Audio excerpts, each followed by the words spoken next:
प्रथम पठन आदि ग्रंथरु पाठ अध्याय 37 3-4 12-13 17 एवं 28 पद पर्यंत।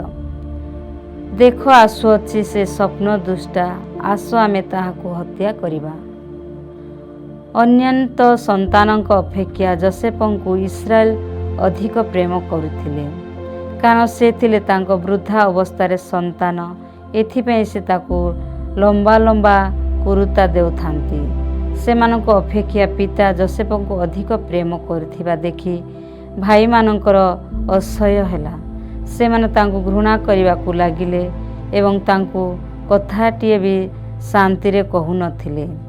ଦିନେ ତାଙ୍କ ଭାଇମାନେ ପିତାଙ୍କ ପୋଲ ସିକମରେ ଚରାଇବାକୁ ନେଲେ।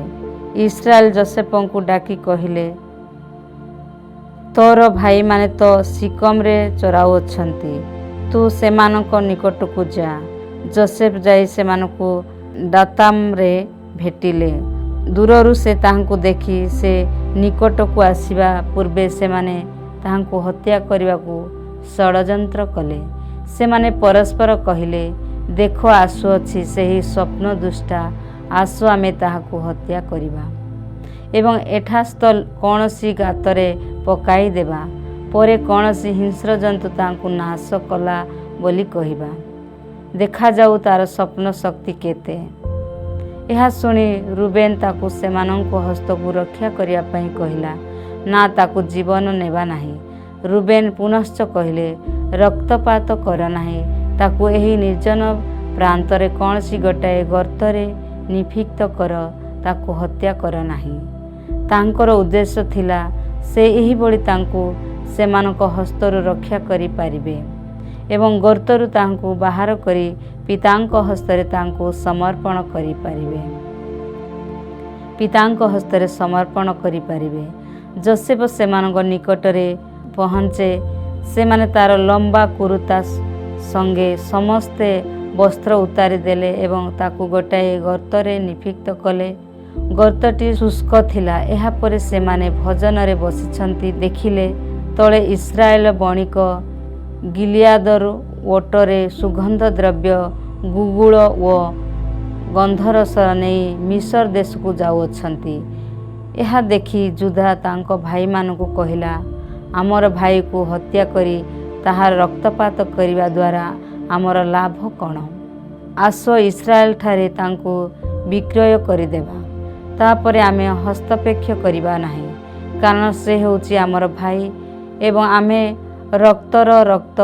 ଏହା ଭାଇମାନଙ୍କ ମନକୁ ପାଇଲା। ମିଦିଆ ବଣିକମାନେ ଚାଲିଯିବା ପରେ ସେମାନେ ଯୋସେଫଙ୍କୁ ଗର୍ତ୍ତରୁ ବାହାର କଲେ ଏବଂ 20 ରୂପା ମୁଦ୍ରା ନେଇ ଇସ୍ରାଏଲଙ୍କଠାରେ ତାକୁ ବିକ୍ରୟ କଲେ।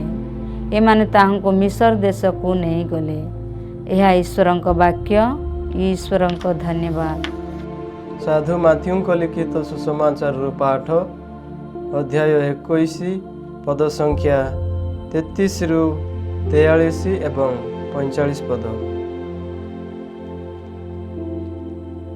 ଅନ୍ୟ ଏକ ଦୃଷ୍ଟାନ୍ତ ଶୁଣ। ଜଣେ ଜମି ମାଲିକ ଗୋଟିଏ କ୍ଷେତରେ ଦ୍ରାକ୍ଷା ଲଗେଇଲେ ଏବଂ ତା ଚାରିପଟେ ବାଡ଼ ଦେଲେ। ପରେ ଦ୍ରାକ୍ଷା ପେଷଣ କୁଣ୍ଡ ଓ ଗୋଟିଏ ପ୍ରହରୀ ଗମ୍ବୁଜ ତିଆରି କଲେ ଏବଂ ତାହା କୃଷକମାନଙ୍କ ହାତରେ ଦେଇ ସେ ବିଦେଶକୁ ଚାଲିଗଲେ। ଅମଳ ସମୟ ଆସନ୍ତେ ଫଳ ଆଦାୟ କରିବା ପାଇଁ ସେ ନିଜ ଦାସମାନଙ୍କୁ ସେହି କୃଷକମାନଙ୍କ ପାଖକୁ ପଠାଇଲେ। କିନ୍ତୁ କୃଷକମାନେ ତାଙ୍କର ଦାସମାନଙ୍କୁ ଆକ୍ରମଣ କରି କାହାକୁ ପ୍ରହାର କଲେ, କାହାକୁ ହତ୍ୟା କଲେ ଓ କାହାକୁ ପଥର ମାରିଲେ। ପୁନର୍ବାର ସେ ପୂର୍ବ ଅପେକ୍ଷା ଅଧିକ ଦାସମାନଙ୍କୁ ପଠାଇଲେ ଓ କୃଷକମାନେ ସେମାନଙ୍କ ପ୍ରତି ମଧ୍ୟ ସେହିପରି ଆଚରଣ ଦେଖାଇଲେ। ପରିଶେଷରେ ସେ ଏହା ଭାବି ଆପଣା ପୁତ୍ରକୁ ସେମାନଙ୍କ ପାଖକୁ ପଠାଇଲେ, ଅନ୍ତତଃ ସେମାନେ ମୋର ପୁତ୍ର ପ୍ରତି ସମ୍ମାନ ପ୍ରଦର୍ଶନ କରିବେ। କିନ୍ତୁ କୃଷକମାନେ ଜମି ମାଲିକଙ୍କ ପୁତ୍ରକୁ ଦେଖି ପରସ୍ପର ମଧ୍ୟରେ କୁହାକୁହି ହେଲେ। ଆସ ଆମେ ଏହାକୁ ହତ୍ୟା କରିବା ଓ ଏହାର ଅଧିକାରକୁ ହାତେଇ ନେବା।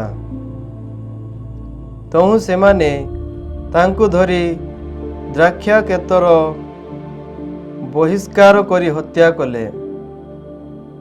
ତେବେ ଦ୍ରାକ୍ଷା କ୍ଷେତର ମାଲିକ ଆସି ସେହି କୃଷକମାନଙ୍କ ପ୍ରତି କ'ଣ କରିବେ? ସେମାନେ ତାଙ୍କୁ କହିଲେ, ସେ ସେହି ଦୁଷ୍ଟ ଲୋକମାନଙ୍କୁ ନିର୍ମମ ଭାବରେ ହତ୍ୟା କରିବେ ଓ ଆପଣା ଦ୍ରାକ୍ଷା କ୍ଷେତ ଅନ୍ୟ କୃଷକମାନଙ୍କୁ ନ୍ୟସ୍ତ କରିବେ, ଯିଏ ଯଥା ସମୟରେ ତାଙ୍କୁ ଫଳ ଦେଉଥିବେ। ଯୀଶୁ ସେମାନଙ୍କୁ କହିଲେ, ତୁମ୍ଭେମାନେ କ'ଣ ଧର୍ମ ପୁସ୍ତକରେ ପଢ଼ିନାହଁ? ନିର୍ମାଣକାରୀମାନେ ଯେଉଁ ପ୍ରସ୍ତରକୁ ଆଗ୍ରାହ୍ୟ କରି ଛାଡ଼ି ଦେଇଥିଲେ, ତାହା ହିଁ କ'ଣ ପ୍ରସ୍ତର ହୋଇଗଲା। ଏହା ପ୍ରଭୁଙ୍କର କାର୍ଯ୍ୟ ଥିଲା ଏବଂ ଏହା ଆମ୍ଭମାନଙ୍କ ଦୃଷ୍ଟିରେ ଆଶ୍ଚର୍ଯ୍ୟଜନକ। ସୁତରାଂ ମୁଁ ତୁମ୍ଭମାନଙ୍କୁ କହେ, ଈଶ୍ୱରଙ୍କ ରାଜ୍ୟ ତୁମ୍ଭମାନଙ୍କ ଠାରୁ କାଢ଼ି ନିଆଯିବ ଏବଂ ଯେଉଁ ଜାତି ଫଳ ଉତ୍ପନ୍ନ କରିବ ତାକୁ ଦିଆଯିବ। ଯେ ଏହି ପଥର ଉପରେ ପଡ଼ିବ ସେ ଖଣ୍ଡ ବିଖଣ୍ଡ ହେବ ଏବଂ ଯାହାଙ୍କ ଉପରେ ଏହା ପଡ଼ିବ ସେ ଚୂର୍ଣ୍ଣ ବିଚୂର୍ଣ୍ଣ ହେବ। ଯେତେବେଳେ ପ୍ରଧାନ ଯାଜକ ଓ ଫାରିସୀମାନେ ତାଙ୍କର ଦୃଷ୍ଟାନ୍ତ ଗୁଡ଼ିକୁ ଶୁଣିଲେ, ସେମାନେ ଜାଣିପାରିଲେ ଯେ ସେ ସେମାନଙ୍କ ସମ୍ବନ୍ଧରେ କହୁଛନ୍ତି। ସେମାନେ ତାହାଙ୍କୁ ଗିରଫ କରିବା ପାଇଁ ଇଚ୍ଛା କଲେ, କିନ୍ତୁ ସେମାନେ ଜନତାକୁ ଭୟ କଲେ, କାରଣ ସେମାନେ ତାଙ୍କୁ ଜଣେ ପ୍ରବକ୍ତା ରୂପେ ବିବେଚନା କରୁଥିଲେ। ପ୍ରଭୁଙ୍କର ପୁଣ୍ୟ ସୁସମାଚାର। ହେ ପ୍ରଭୁ ଯୀଶୁ ଖ୍ରୀଷ୍ଟ, ତୁମ୍ଭର ପ୍ରଶଂସା ହେଉ।